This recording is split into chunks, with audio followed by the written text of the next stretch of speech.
Hello, children. So, now we are going to go on to the second disorder, which comes under the neurodevelopmental disorders, and it is the autism spectrum disorder.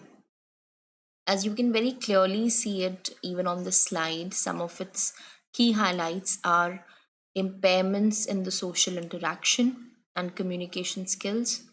There is a stereotyped patterns of behavior and activities. There is a strong desire for routine, and there is also a restricted range of activities. So now let's get into this disorder into like slightly a more detailed manner. So one is of course this particular disorder, whoever has will see that there will be a widespread impairment in quite a few areas, like in terms of social interactions or in terms of even communicating, and so these are the kind of areas which are absolutely impaired, and there will be impairments in these areas. And there is also a very typical way of a behavior, a very patent, so to say, way of behaving, which is the stereotyped, very typical, and even very typical or very patent interests and activities which they kind of like doing. And such children will have a lot of difficulties in interactions, in communications, and their range of interests are quite restricted. So there are particular things only that they like to kind of eat, or maybe they like to play, or maybe particular kind of shows that they like to watch. So the range of interest is quite restricted, and they don't like much to explore new things or discover new things. They have their own range of interests. And also, in terms of routine, they love routine and they like to follow that pattern every day. So they have this strong desire for routine, and they try and be very systematic in terms of their day-to-day routine, as to this is now what I'm going to do next, or this is what I do at this point of time, and that is that particular show that I love watching the most. So they are very very a kind of routine people. And also, it's observed that 70%, around 70% of such children, who have autism, they are also having, or they are also battling the intellectual disabilities. And when we talk a little more about autism, we find that they cannot relate to other people much. And autistic people don't talk to everyone.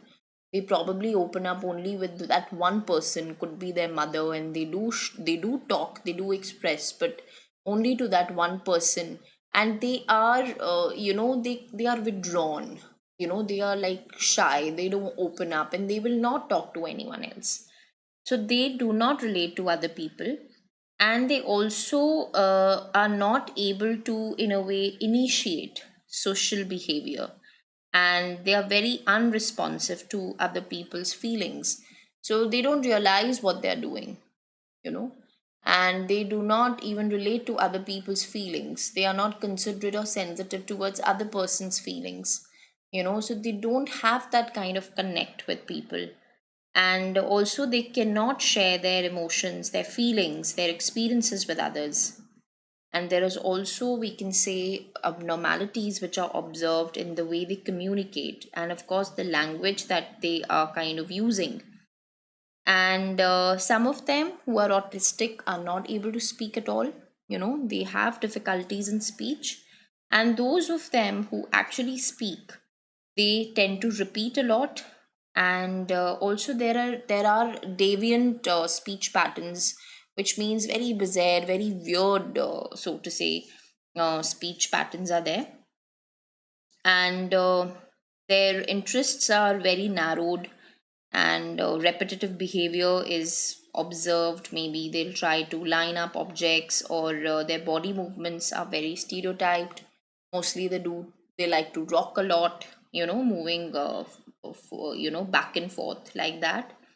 And their motor movements, if you see, they are sometimes They do things by themselves, like they will flap their hands, or they would also try to injure themselves by banging their heads on the wall, when they're upset or little, frustrated. And of course, they do have difficulties in verbal and non-verbal communications. And they find it very difficult to start up, to maintain, and even to understand relationships.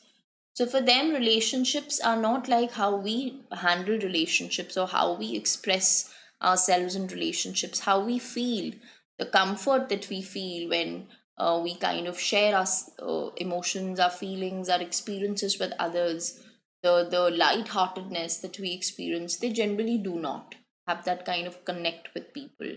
As a result, they cannot even comprehend, as to what the other person is going through, or what is the other person feeling or experiencing. So they lack that kind of emotional connect with people. So this was all about the autism, which is the autism spectrum disorder. So thank you so much, children.